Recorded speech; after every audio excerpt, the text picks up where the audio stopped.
to help you learn how to put a new string on your instrument. Today I'm going to be demonstrating on a violin, but the process works exactly the same for a viola or a cello. When you are doing this at home, please make sure that the strings are facing you. When I'm doing it today, I'm going to do it this way as much as possible so that you can see what I'm doing. The first thing you need to do is locate which tuning peg you need to attach the new string to. If you're on a violin, this will be the E string peg, the A string, the D string, and the G string. If you're on a viola or a cello, it's the A string, D string, G string, C string. Once you've located which tuning peg you need, and I need the D string peg today, you need to look at that same peg inside the peg box and find a small hole in the peg.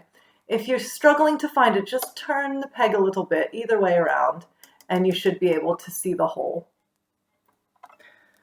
At that point, you are ready to get your new string.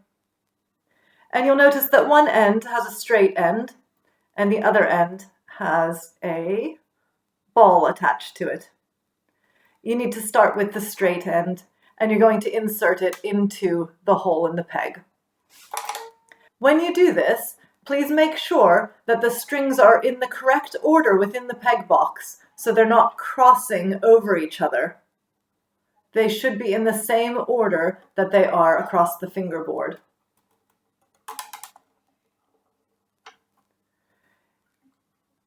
You need to slide the string into the hole and make sure that it comes out the other side. If this is tricky, you can just turn the peg ever so slightly, and that should help guide it through to the other side of the hole.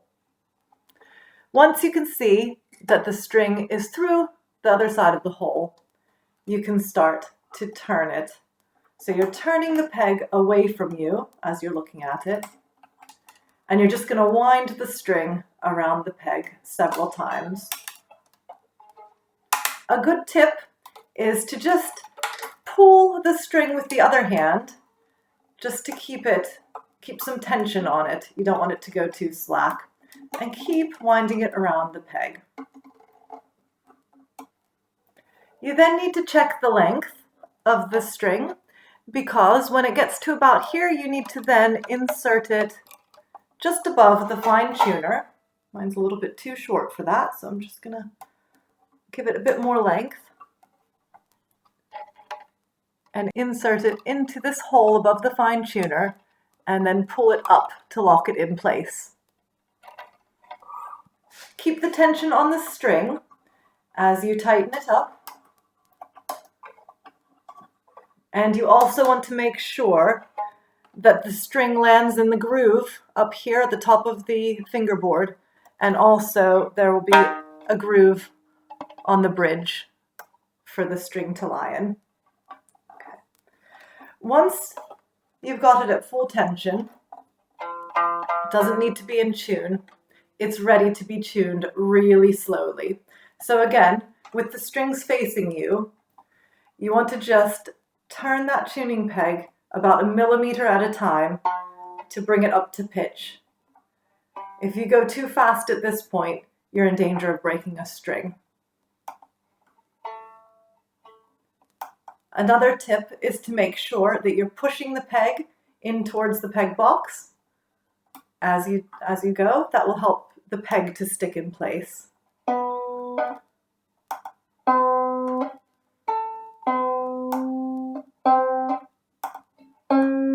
And very slowly, just work it up to pitch.